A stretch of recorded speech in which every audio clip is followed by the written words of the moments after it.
जो इंडिया के प्लेयर में रोनाल्डो है, ये बैटिंग अच्छी करता है या बॉलिंग अच्छी करता है? वो बॉलिंग अच्छी करता है। आपने देखी उसकी? बिल्कुल देखिए बॉलिंग उसकी।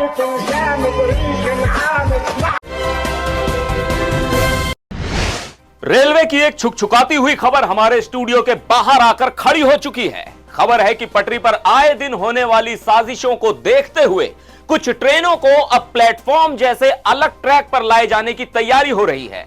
हमारे रेल पटरी के सूत्र ने बताया कि मथुरा जंक्शन के प्लेटफॉर्म पर जो ईएमयू ट्रेन चढ़ी थी वो कोई हादसा नहीं बल्कि ट्रायल था। इस पर विस्तार से बता रहे हैं फेक इट इंडिया के रिपोर्टर भगचोनर भसूड़े। देखिए भाड़ सर, कुछ पक्के देश दुष्ट लोगों ने ओडिशा के बालासोर में ट्रेन डिरेलमेंट की अपार सफलता के बाद अभियान छेड़ दिया है।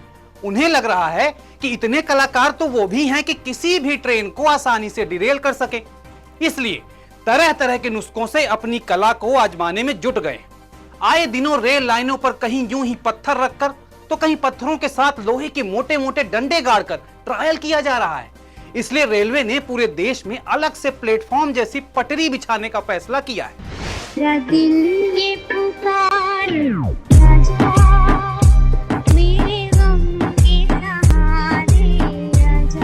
देखिए, हमने रेल पटरी पर हो रही साजिशों के मद्देनजर आउटर नेशनल लेवल के एक्सपर्ट्स को भोज दिया। होनोलुलु के एक मालगाड़ी विशेषज्ञ भी इस भोज में शामिल हुए। रेलवे के माल गोदाम जैसे पेट वाले उस विशेषज्ञ ने ट्रेन जितनी लंबी डकार लेने के बाद ऐसा आइडिया दिया कि दुनिया भर के सभी एक्सपर्ट्स वाह वाह करने लगे। सबने एक सुर से कहा, बस हो गया फाइनल, भारतीय रेल को इसी आइडिया पर काम करना चाहिए।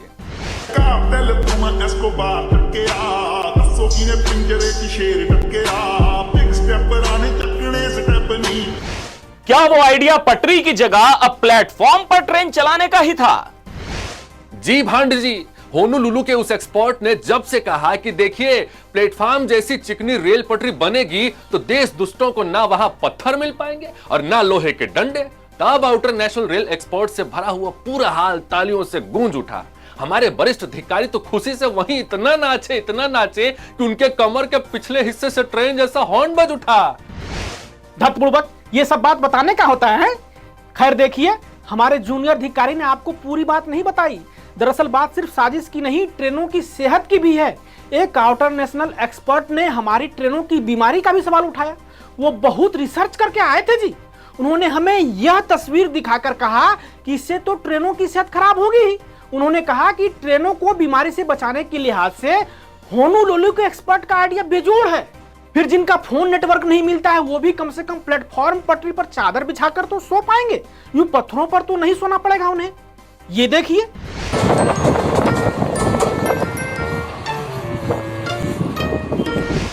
जी हमें बेहद खुशी है। पहले ट्रेनें टाइम पर नहीं आती थी, केवल पटरी पे आती थी। अब प्लेटफॉर्म पर आएंगी तो हमारे देश का नाम रोशन होगा। आज तक किसी देश का रेलवे ऐसी उपलब्धि हासिल नहीं कर सका है। ये हमारे लिए गर्व की बात है कि ट्रेन टाइम पर आए ना आए, लेकिन प्लेटफॉर्म पर जरूर आएगी। वैसे एक बात कहें, रेलवे अधिकारी इस प्लेटफॉर्म पटरी प्रोजेक्ट में दिलचस्पी इसलिए ले रहे हैं क्योंकि इनसे उनका करोड़ों का कमीशन बनेगा। खैर हमें क्या है, हमें तो सुविधा मिल जाएगी ना, बाकी जाए बाहर में।